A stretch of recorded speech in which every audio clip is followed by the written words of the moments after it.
and welcome back to the Walking in Aloha Let's Talk Story podcast, where we explore how to live our God potential life through the Aloha Always framework, affirmations and actions, leadership and love, overcoming obstacles, health and healing, and acute awareness. I'm your host, speaker, author, certified facilitator, and human rights consultant, Michelle Ebalaroza Kawano.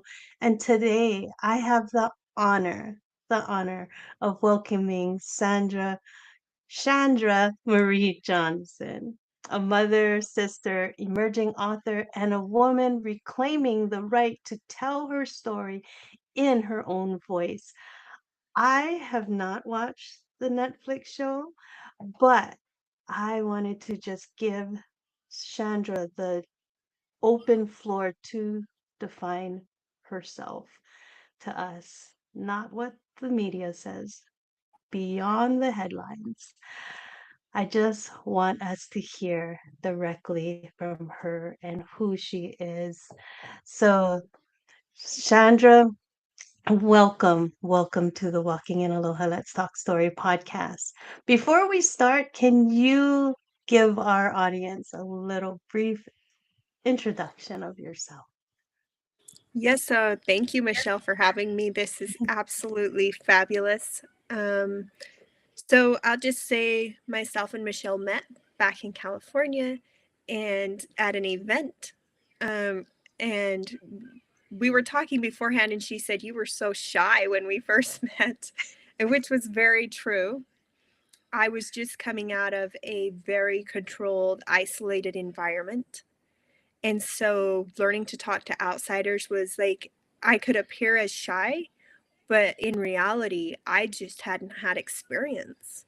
So I didn't know who was safe, who wasn't safe, or I didn't even know what to say. So, yes, my name is Shandra Marie Johnson. I was born into the FLDS, the Fundamental Latter-day Saint religion. And at age 20, I was in a plural marriage with a man who ended up marrying 20 plus wives, with 10 of them being under the age of 18. So, with that came a lot of consequences. Just one second. Gotta help my kid real fast. No worries. That's the beauty of being a mom. You Yeah. never stop being a mom. Even when they grow up, I have to tell you that. It's not, but I'm on a podcast, so I need you to have your best behavior. Thank you. That's my 3-year-old. All So right. sweet. So to pick up where I left off, I was married at age 20. I was married to a man who had 20 plus wives, who, as life progressed, as time went on, he ended up taking 10 girls who were under the age of 18 years old, and now he is serving 50 plus years in prison. However, that's what happened. What a lot of people don't see is, yes, as Michelle was saying, beyond the headlines, is how myself, as well as many others, we didn't just say, okay, this is what happened, and choose to stay the same. We took very deep looks into our lives and said, why did this happen to us? Why do bad things happen to good people? Because we knew we were good people. We knew we were good women. We knew we were kind. We knew we were obedient. We knew we were abiding all the laws of the religion. We just didn't know why there was so much pain and suffering in our life. So that leads me straight to, most of the time when there's pain and suffering in our life, we are allowing someone else to control the narrative of our life, and we are buying into that narrative. And that's what I came out is, I was allowing someone else to tell my story and tell me how to live my life. And then I was wondering why I didn't like the way it was being told or the way I was living. And so now I have spent the last 2 years making sure that the pen stays in my hand and that I am writing the story. And it has just got better and better and better. So I'm just so excited to share with the audience and with anyone listening, not only the story, but the power that they have to tell their own story and to take control of their own life.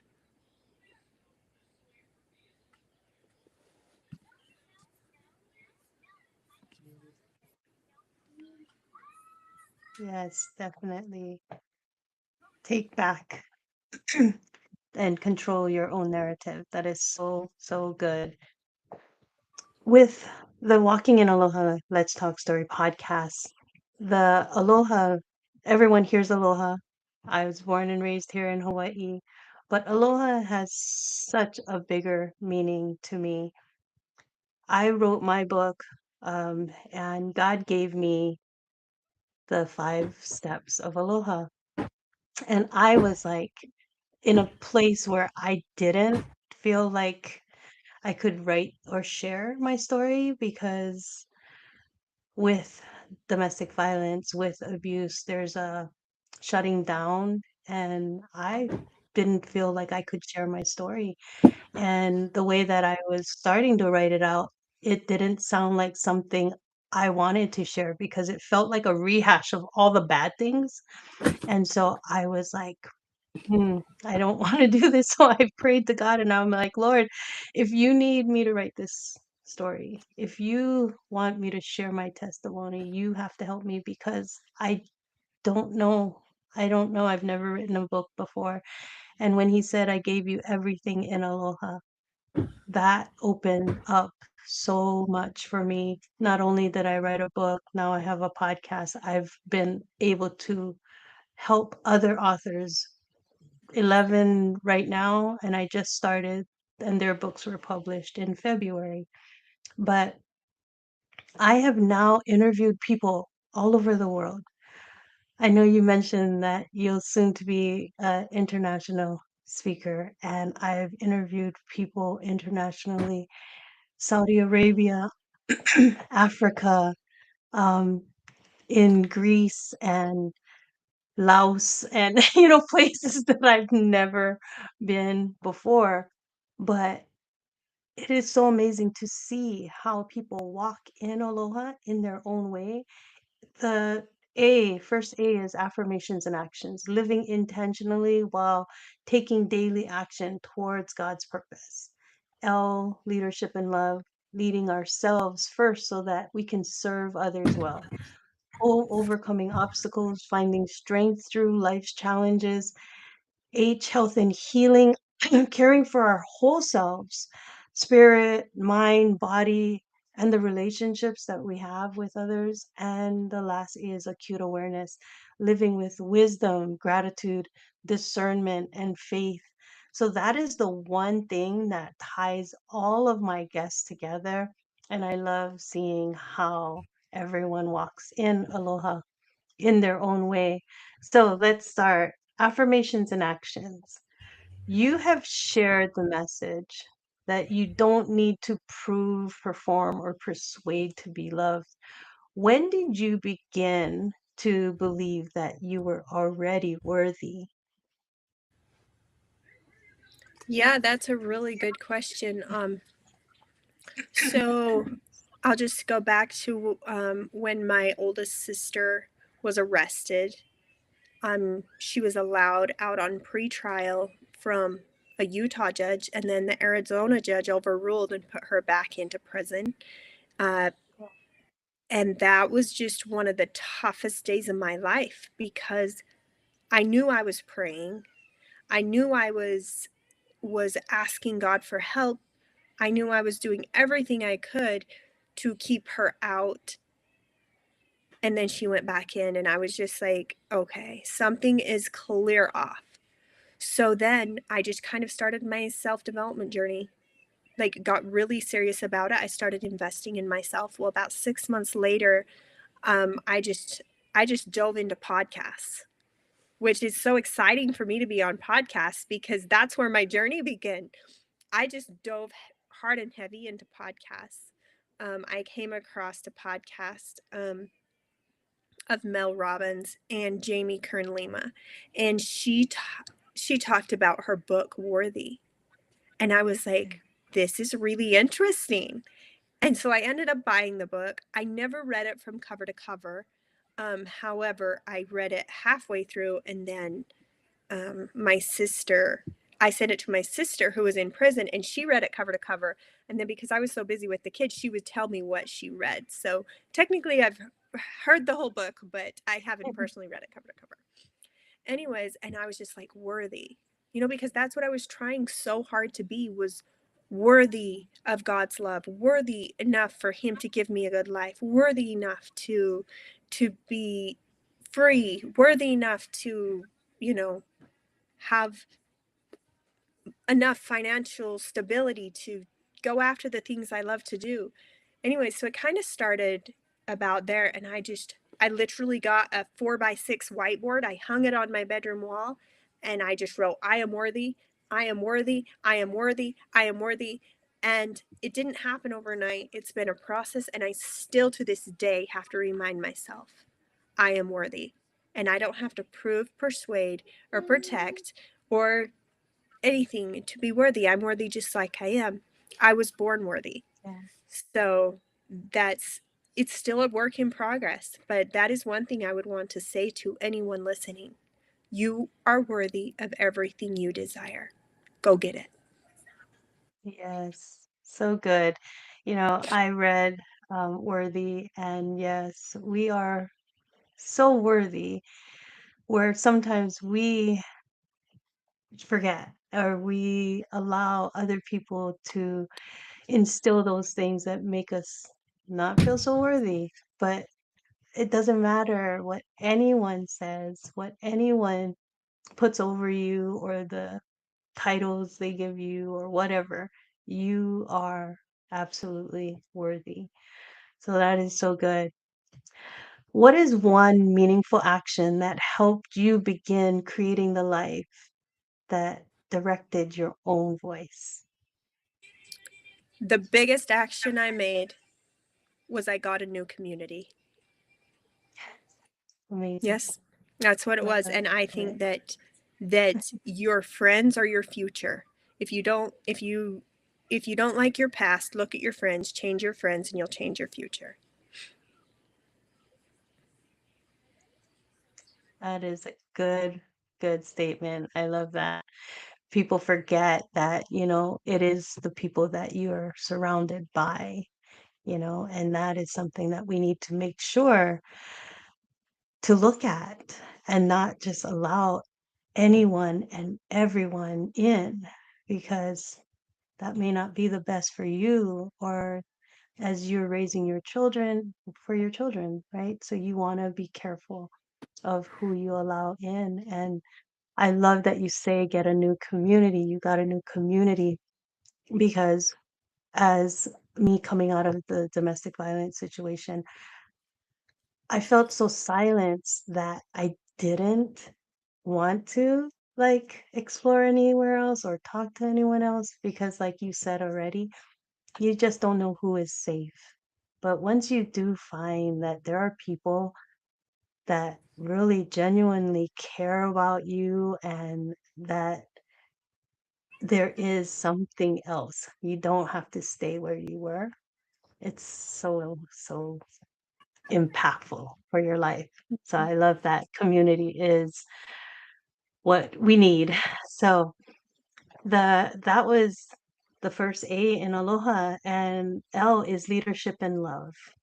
As you reclaim your voice, what does healthy leadership look like to you now? And how are you learning to trust your own discernment? Yes, so to me, leadership is, I think that's part of choice. We get to choose who our leader is, and we get Mhm. lots of options. I like to say, if I wouldn't willingly trade places with someone in a particular area, like for instance, if I am looking for health advice, I want to go to someone who I would willingly trade bodies with, you know? And so that's kind of, if I wouldn't willingly trade places with you, why should I take your advice? You know?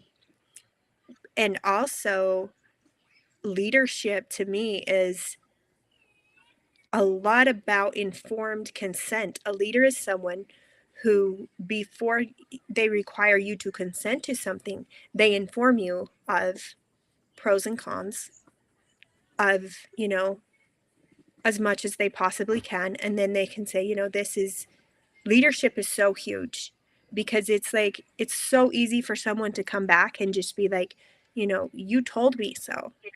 And so leadership to me is like a lot with informed consent. So you're going to sign a contract.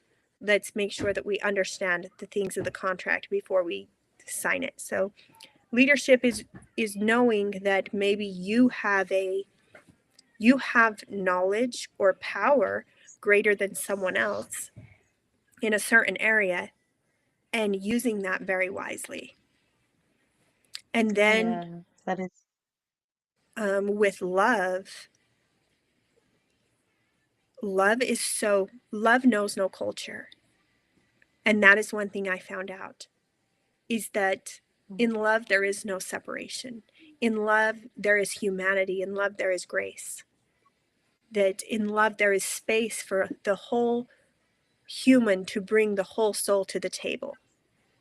And I've learned so much about unconditional love through this situation, that it's like, I have a younger sister. She's absolute beautiful woman, but she'll call me and she'll be like, I'm really mad at you.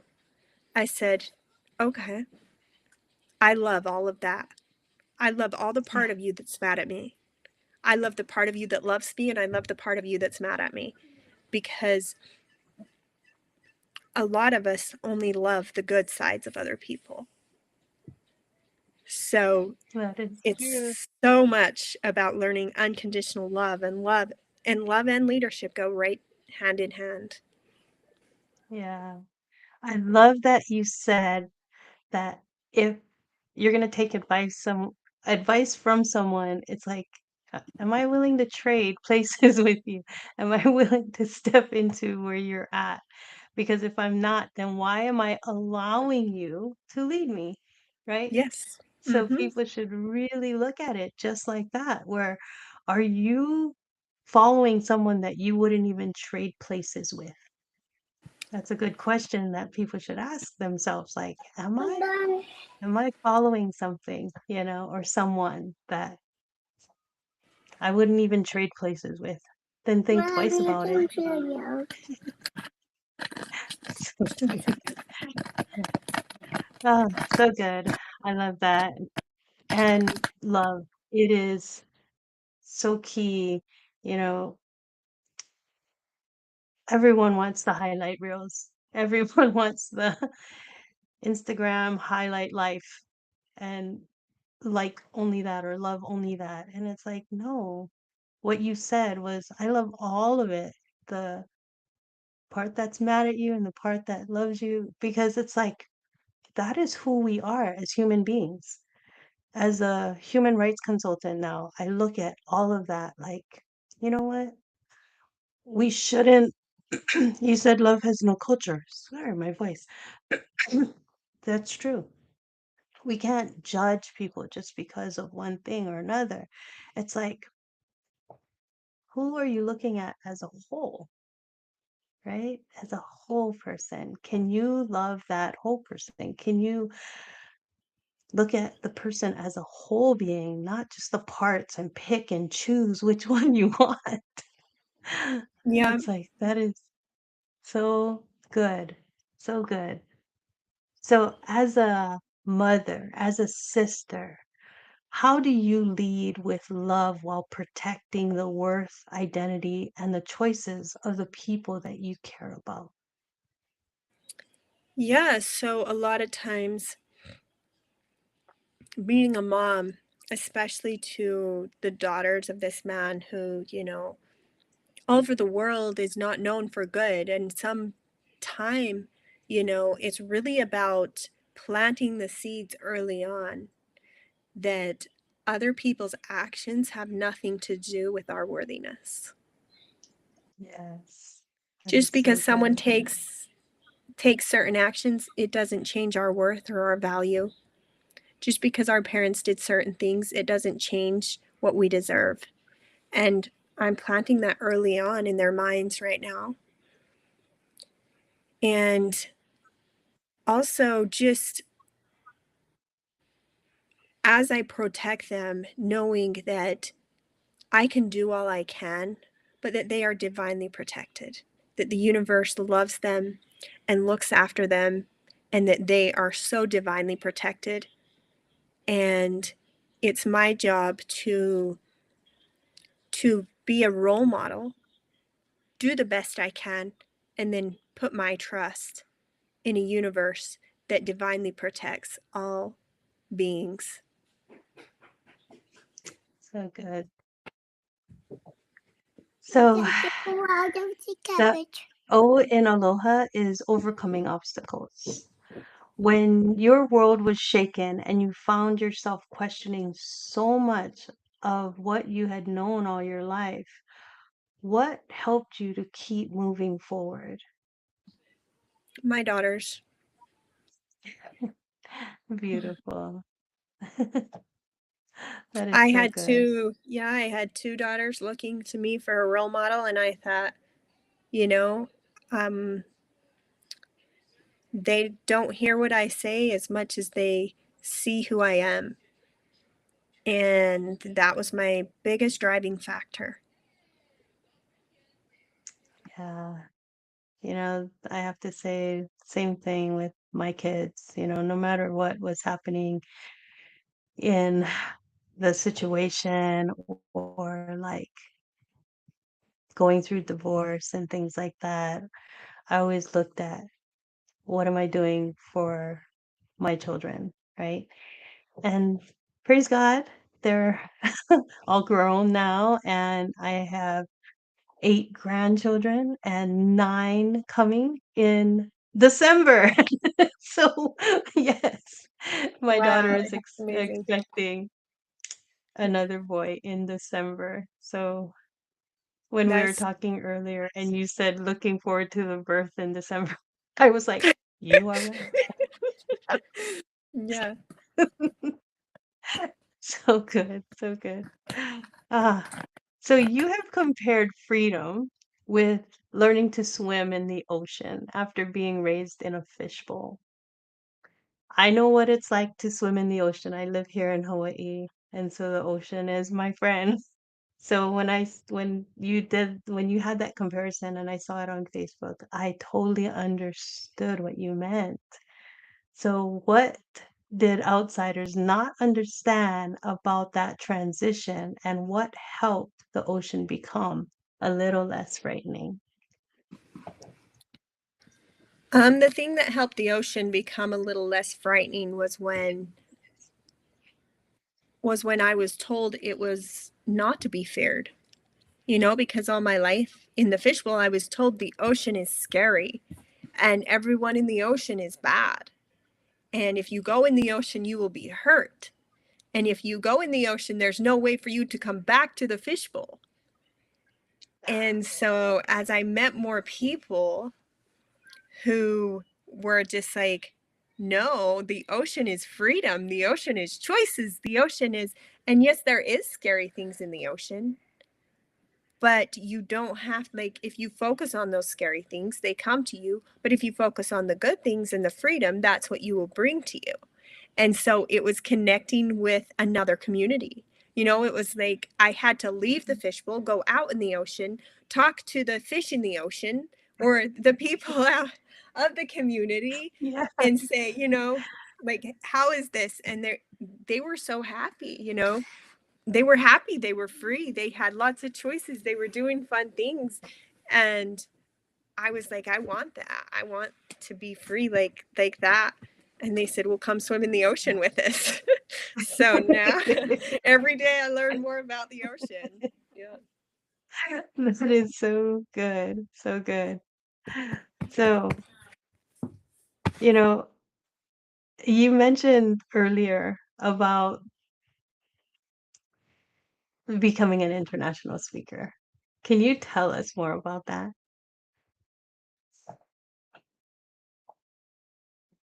Uh-oh.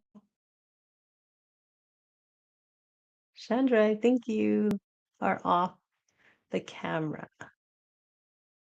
Seems like you're still online, but I just don't see you.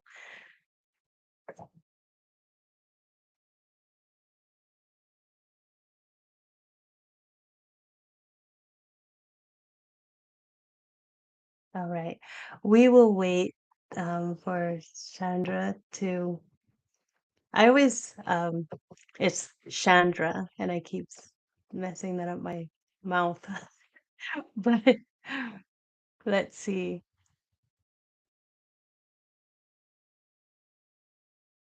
Ah, so we'll just wait until she comes back. Looks like maybe her internet cut off or something.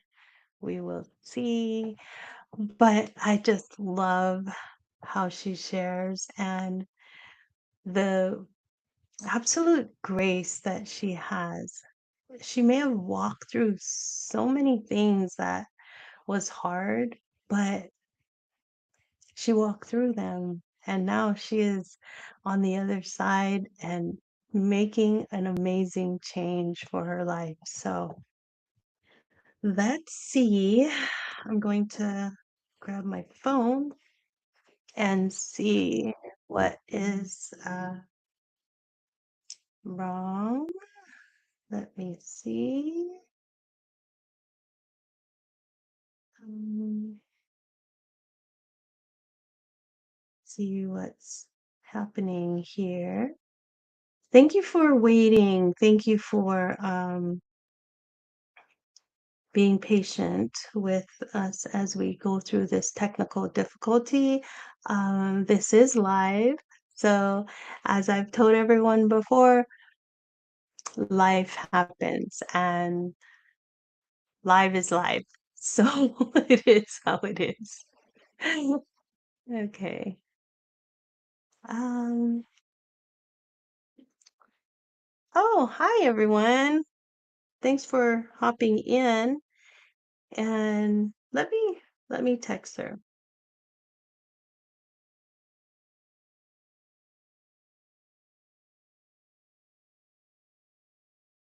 Mm, okay. Not sure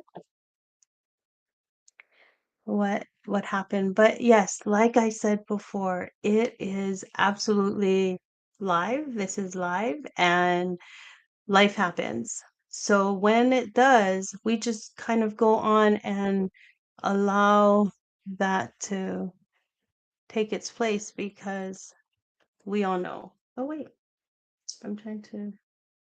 Oh, she's saying she's trying to get on. She said, let her try something. So she's so beautiful. You know, the way that she is like right before we got on, she was saying that, you know, her kids are there and that, you know, she hopes she doesn't get disturbed. And I'm like, you know what? It is all good. It is all good because that is her life. Her children are there. You know, life is the way it is. And I have 4 kids. They're all grown now. I now have 8 grandchildren and 1 more on the way. And I'm like, it's good. Yes, Indrani, this is real life and it is not staged. It is just the way that it is. And, you know, we all have to come across this at one time or another where things don't uh, happen the way that we want them to or the way that we think that they should. And we just have to go with that. And let's see, she's still trying. So I want to,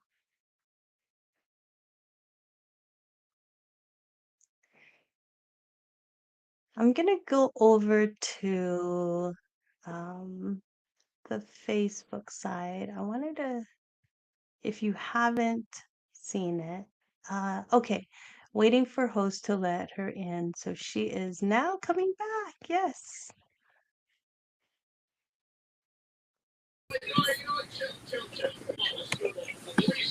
Hello, hello.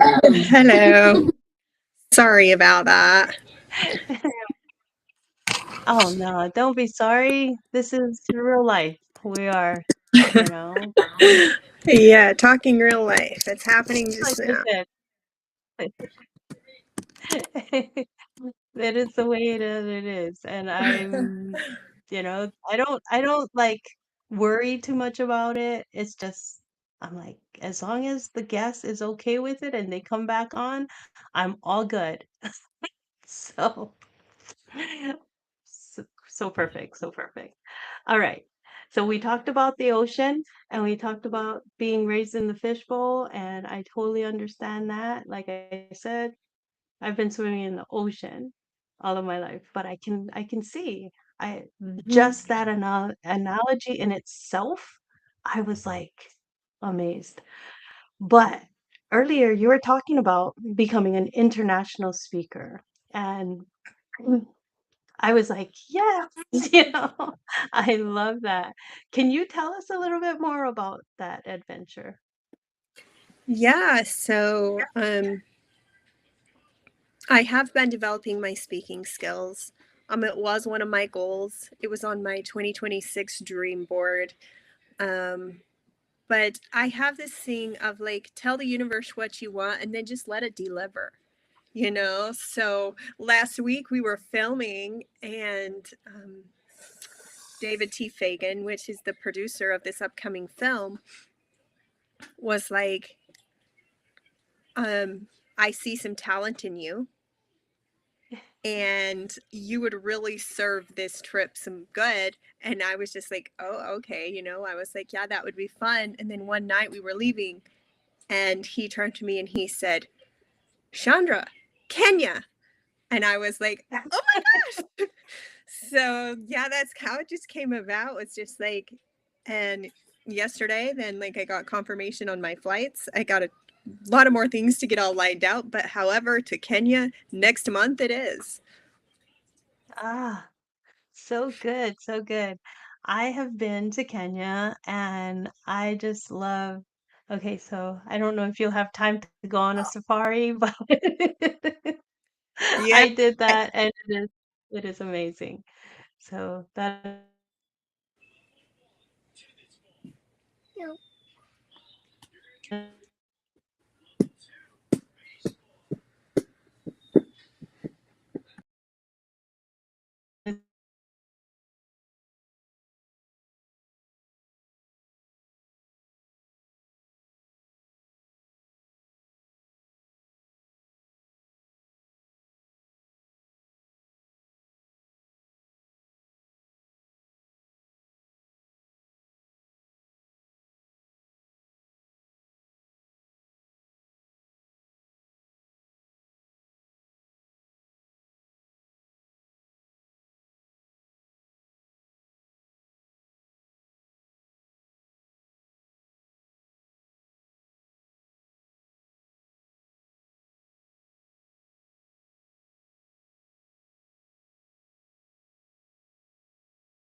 Are you there, Shandra? Just 1 second. Okay. So sorry about that. I don't know what happened. All good. I always say, and this has happened before, is that when the message is something that needs to be heard, there's like so many things that can happen. And it's like the enemy is against us trying to get this message out. And I'm like, no, we're going to make this happen. Yep. So yeah, that's how I feel. And it's happened before too. And it's always when it is important and there's someone out there waiting and praying for this message and things happen. And so I always press forward when things like this try to tear us back. I'm like, no, I'm pressing forward. You're not going to do this. Mm-hmm. So We're not going that to is let so good. technology win our battle this time. No, no, no, not at all. So anyway, yeah, like I was saying, you will see when you see that it's like Yeah. exactly going from the fishbowl to the ocean when you see the animals running free, right? It's like I cannot describe it. You need to see it for yourself. But so glad that you're able to go and you'll be traveling next month. That is Yes, so good. very much. So what are the kids gonna do? Are they gonna go with you? Ah, my gosh, that's one thing that I'm going. No, they're not coming with me. That's one thing I'm going to do right now is figure out some childcare. I have a lot of projects needing to Ah, happen, and they are doing their kid things, and it's like, okay, I need to dial in and make sure they're taken care of. So yeah, there's a lot happening just now. yeah, I can imagine. I took a drive because living in Hawaii, you don't realize that you can drive from state to state. So I was totally impressed with that when I moved to the States. And I already had my kids, right? I had three of my kids, giving birth to my fourth, and now I'm realizing, oh my gosh, you can drive from state to state and it's amazing.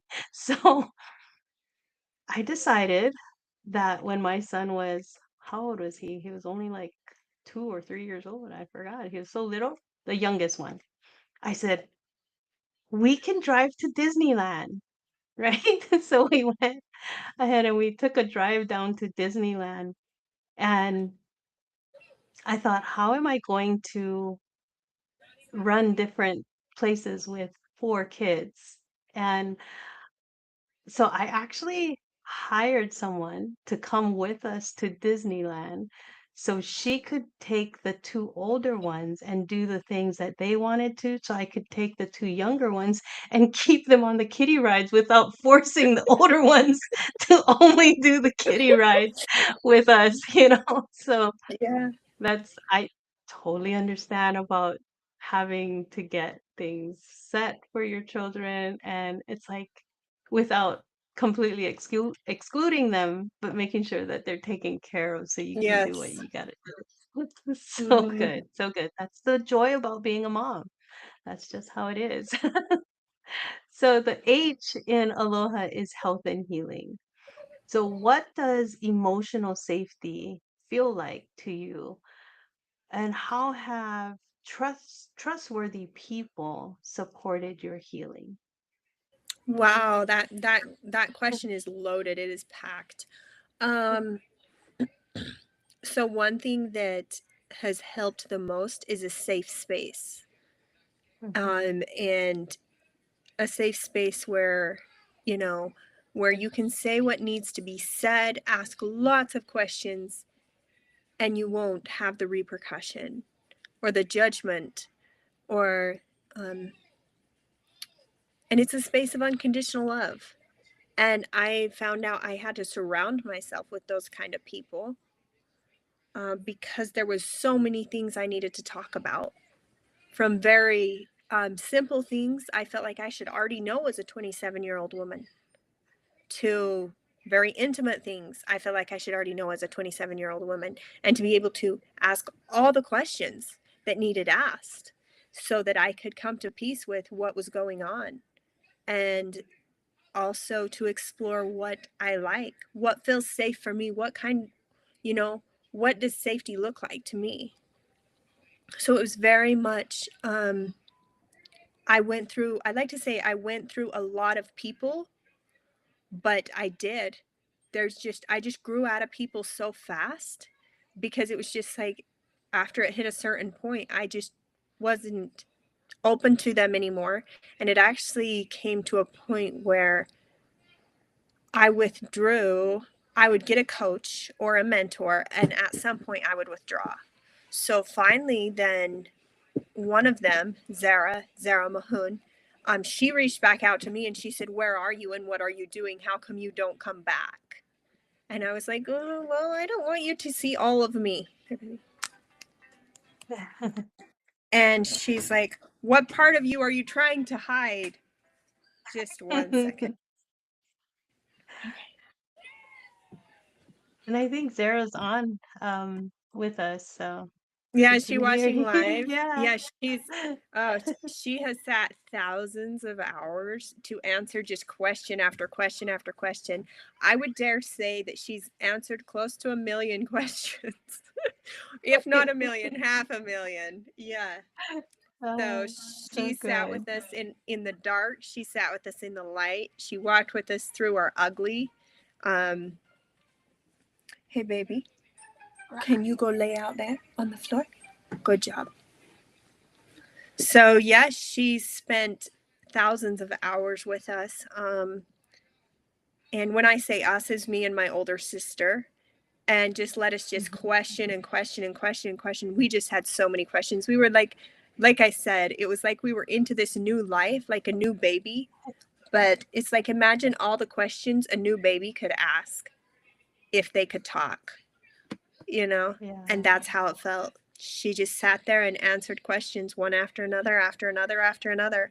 And I still find myself with so many questions. So it's getting less, though.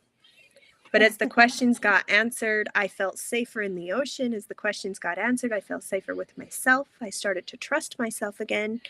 I started to trust the people around me. I started to trust the universe. I started to trust life. And I started to have so much more fun. And now it's just like, I just have so much fun and so much, I just explore so many things that, yeah. That is so good. You know, you did mention community and changing the community. So yeah, having someone safe to talk to confide in, to answer those questions, to help you out is so, so key. When I was going through the domestic violence and I didn't know how to get out, I knew that it would get more dangerous as I tried to get out, and I couldn't let him find out because even my psychologist was saying that that is when it becomes the most dangerous, is when they know that they're losing their grip on you. And I was like, oh my gosh, so how do I do this? And she said, find one person, not a handful of people, because you don't know if they're going to say something. If they talk, then it makes it dangerous for you. So find one person. And I did. I found one person that helped me, and she created like a different bank account under her name. I worked for her, and she would put the money in the account, and then I know it's bad to lie, but I would lie and I would tell him that she's paying me with like lunch, lunch or something, and not tell him the whole truth because I needed to Yeah. start making my way out. And we would pack those flat rate boxes. I would hide things in my bag, would pack flat rate boxes and send it to my daughter. All of these things were happening, and it wouldn't have been possible if I didn't have that one safe person. to depend on, to confide in, and to allow her to do those things where I would have felt like, um, but if I don't have money, what do I do? Because I was working for, yet she wasn't giving me the money because whatever money I brought home, he would take anyway. So I didn't want to, but I'm like, how do I do this? I don't know. I don't understand. And so we just worked it through, and she was so good at being so kind, and Yeah. that's the thing that we forget because we've lived in something that was not kind. So we forget that there's kind people out there. So I'm so glad that you found your person and you're able to ask your million questions too. That is so good. So, how has telling your story in your own words helped you to honor the emotions beneath the events, the headlines, and everything, and care for your healing as a whole person? It's been everything. Like, it's also been so big with like not only seeing the life you lived, but the decisions you made inside that life that created the results Mhm. that I got. And I was just like, wow. And being able to hindsight everything and be like, oh, that's what led up to that. That decision led up to that. Or that's what, and to just follow everything. It was just like this path. And once I see that, connecting the dots backwards, I'm like, oh, okay. So now I get to be more strategic and have more choice in like, oh, I can say no, I can say yes. However, I'm the one saying it. I'm the one dealing with it and I'm the one responsible. So, yeah, it's very huge too, but also honoring the girl I was back then. And there's times where I have to go back and give her what she needed so that the now version of me can be at peace in the present. Mm. And as I do that more and more, just closing those gaps, I become more and more free, more and more happy, more and more responsible. So it's like closing in those emotional gaps, giving that girl what she needs, and then allowing her to be loved and held, but also to be in the past. It's not who I am now. So it's very That is important that you honor all parts of you. You honor the person you are now, but you also honor the person you were then.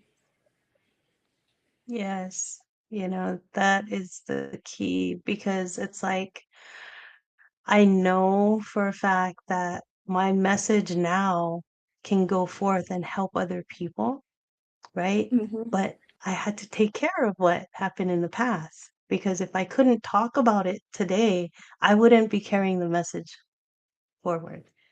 So that is so good that, you know, people Mm-hmm. hear that you have to do that, you have to honor where you came from in the past, but to leave it in the past, like you said, you're no longer you're no longer that person.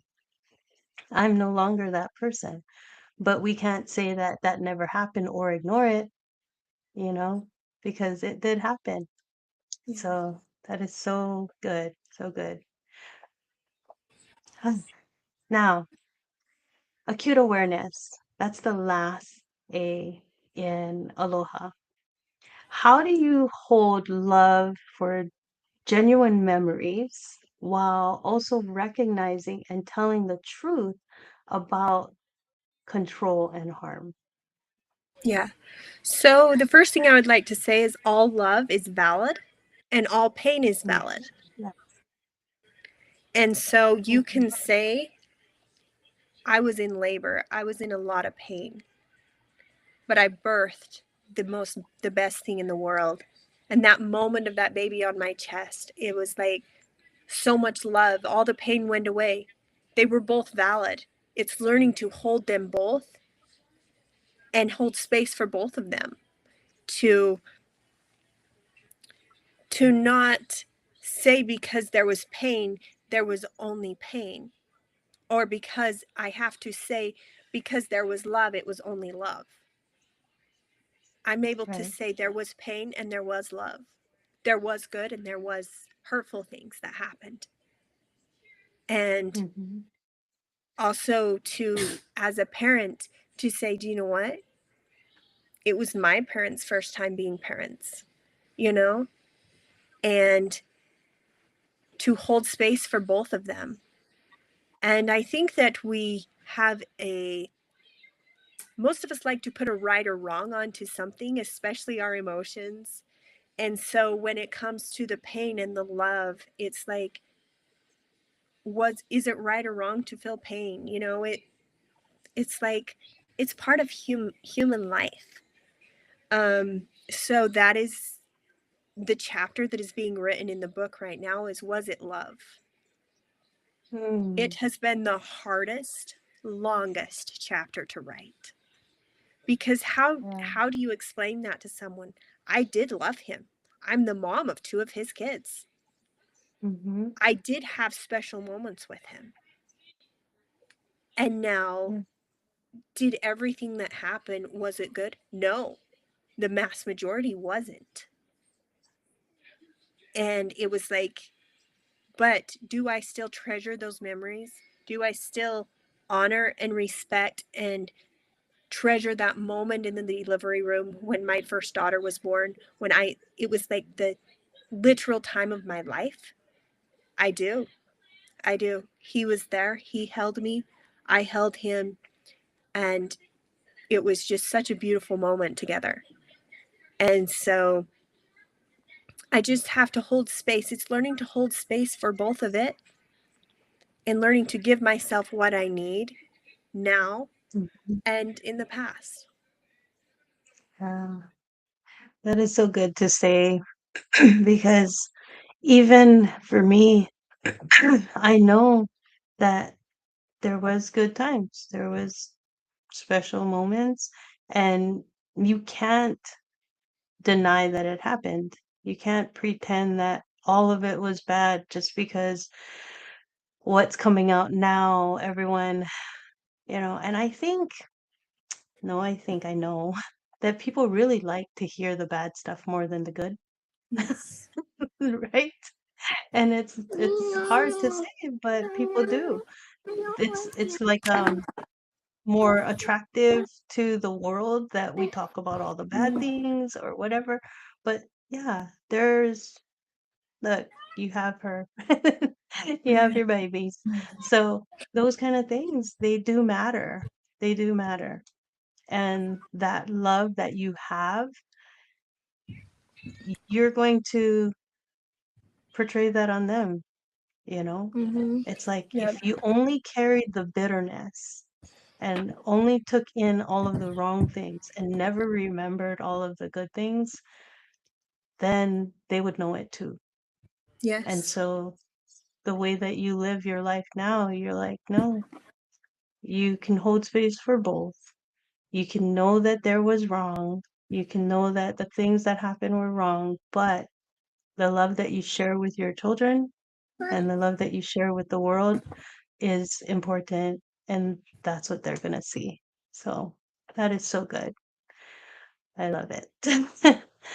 So, what assumption about you, your family, or women from the FLDS community would you like listeners to release? And what would you like them to see instead? The biggest assumption that I would say is we are we're isolated and we're controlled, but we're not stupid. And a lot of people can say isolated, controlled, brainwashed is what we've been called, means stupid. We're not stupid. We're very, very intelligent, dangerously overthinking.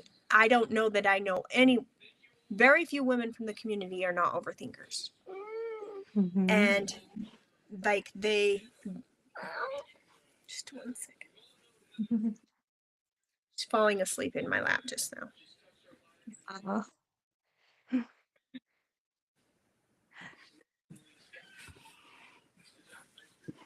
That's sweet. Do you want to go get a pillow? Go get a pillow. She's like, no, I don't want to leave you. Yeah, she doesn't want to leave. But yes, that's the biggest thing Yeah. is we might be isolated and controlled, but we're not stupid. Hmm. Yeah.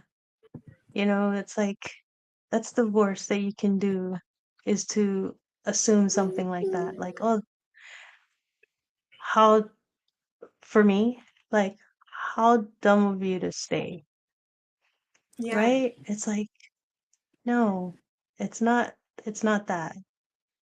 And yeah, it's like, you're not stupid. So yeah. that is so good.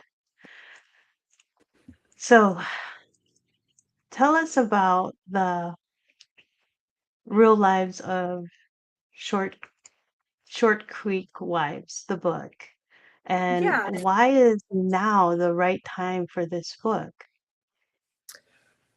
I think right now is the best time because I think there is so many people see the who get to see the after effects of stuff, but Mm.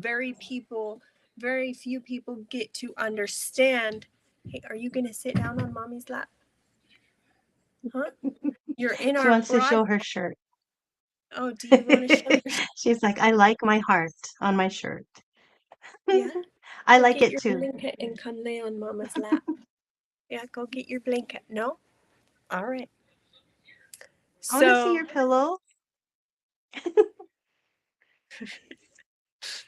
Can I see your pillow? Okay, go get it. I want to see it. Too cute. She's too cute. yeah, go get it and come lay on my lap. I'm right here. I'm waiting for you.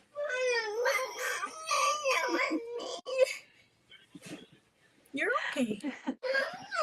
Just one second. Let me grab her pillow and Yeah, her. no worries. All No right. worries. What we do for our babies. And like I said before, your babies are your babies forever. No no matter if they are that little or if they're already grown. Because like I said, I am now on 8 grandkids and number 9 on the way, and they're still my babies, no matter what. So totally understandable. And one thing, I took my 2 oldest grandkids on a cruise last year, and if I had the financial means to do it every year to bring, you know, I can't take them all. No, I can't take them all. But if I had the financial means to take my grandkids on trips with me, I would love to. We just went to France, England, Ireland, and Scotland, and I would have loved to have one of my grandkids with me or two, but I just don't have the financial means yet. And I say yet because anything is possible with the Lord. So I trust that it will happen. It will happen. She's so cute. And she did very well with staying quiet and, all of that for so long. So that is so good. I love it. Let's see. The chat. Okay. Sorry about that. Okay, right now, for some reason, oh, here it is. I was like, I can't open the chat here. Hello, everyone. Thank you for being here. And yes, a 20-year-old baby. Totally understand. Yes. You know, and yeah, she is a special part of the story, so that is Absolutely right. I was just reading over the chat. So, so good. Did she fall asleep? She didn't. She's still awake, but Oh, yeah, all good. Just she'll keep fall moving asleep as forward, soon as you're taking it as done. it comes. Yeah. Yeah, definitely. So, we were talking about the book. Why is now the Oh, right time for yes. this book? So why right now is the right time? Because I feel like right now there's so many women who are trying to find a way out, who or who are just seeking to be understood in an everyday life environment. And that was Mm-hmm. one thing that was really um,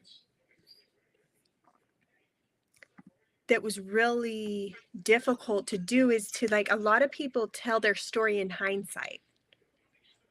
The real Yeah, lives of Short Creek Wives is, no, it's bringing our reader into the everyday life that we lived every day, because a lot of people are saying, you're so stupid, why couldn't you see that? No, we want you to come and see our everyday life. This was the yeah, life we lived. It was our everyday life. We didn't, you know, it didn't cross our mind that it was stupid, or that it was bad, or that it was harmful, or, like, we didn't love it. We didn't love when people were hurt. However, we want them to understand the thinking pattern of our everyday lives, you know? yeah. And so I think that that is the goal, is, like, really getting people to understand um, why what happened, and also bring it from a fantasy into a reality. And that's why we did the real lives of Short Creek Wives. So Oh, that is so good.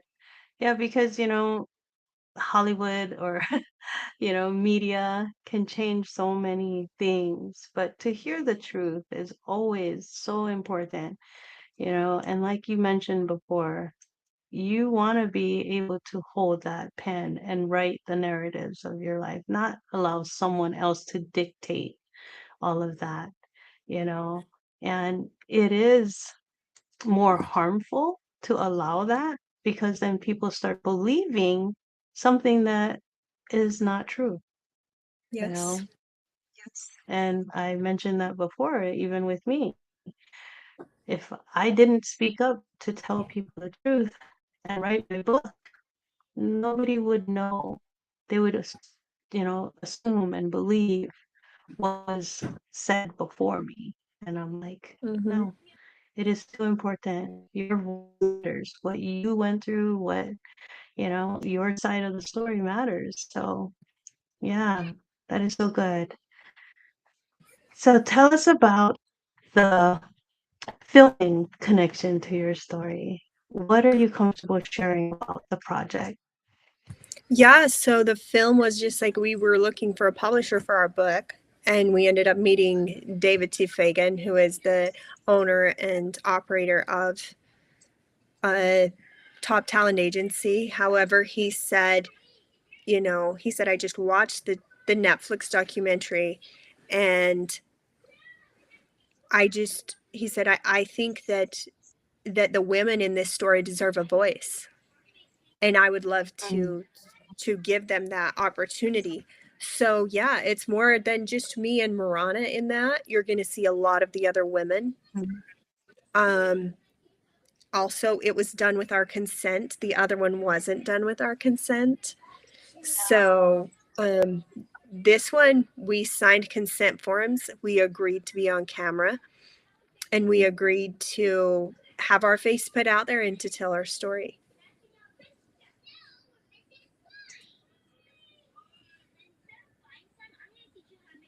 Consent.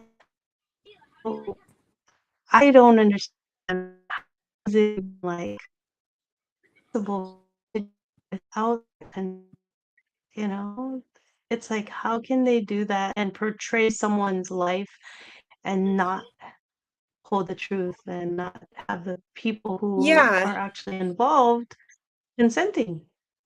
Yeah. It's difficult to understand. However, once you, like with you have not seen the documentary. Once you see it, if you do, if you don't, it doesn't matter at all. It was very, very, very distressing to have my life put on TV for view of the public without my consent. But yes, it helps you understand why the people who did the documentary did what they did, not the documentary, but the way that they had to do their part to get the law to take action. But yeah, it was disturbing to have, your picture and your publicity out there. However, I feel to say all things work together for good. And yes, I'm just thankful that with that mindset, I get to be the author of my own story and the star of my own show. Yeah, that is so good. Hi there, sweetie. So good. So how would you like listeners to connect with you and follow the book and filming journey and support you in whatever comes next?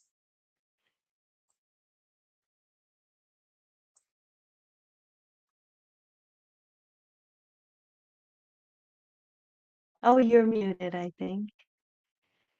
I can't hear you.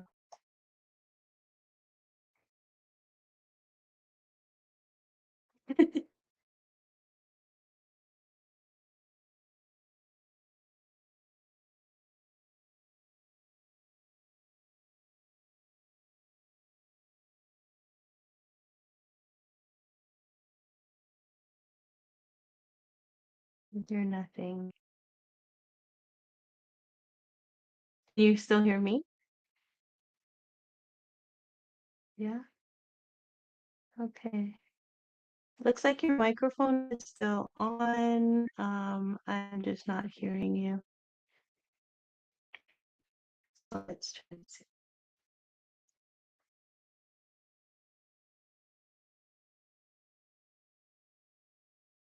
Okay. Now all of the microphone things is clear on my end. So, oh, there, I hear you. I hear something. No, I heard a little noise. No, it's not.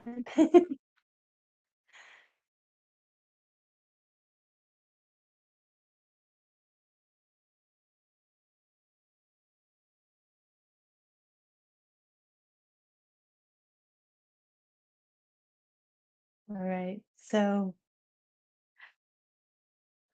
like I said, it is just, I think, how important the message is that we're running into so many things, but she's coming right back in. Let me see.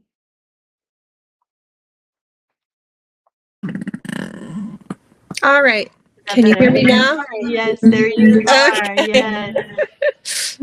All right. So we do have a Facebook page called Short Creek Wives, and our goal is to get as much traction as we can on that. You're going to get, if you're following that page, you're going to be the first one to see new updates. Exclusive interviews will also be published there. Also, along with my personal page. Michelle, can you hear me? Yes, I can hear you. Okay, perfect.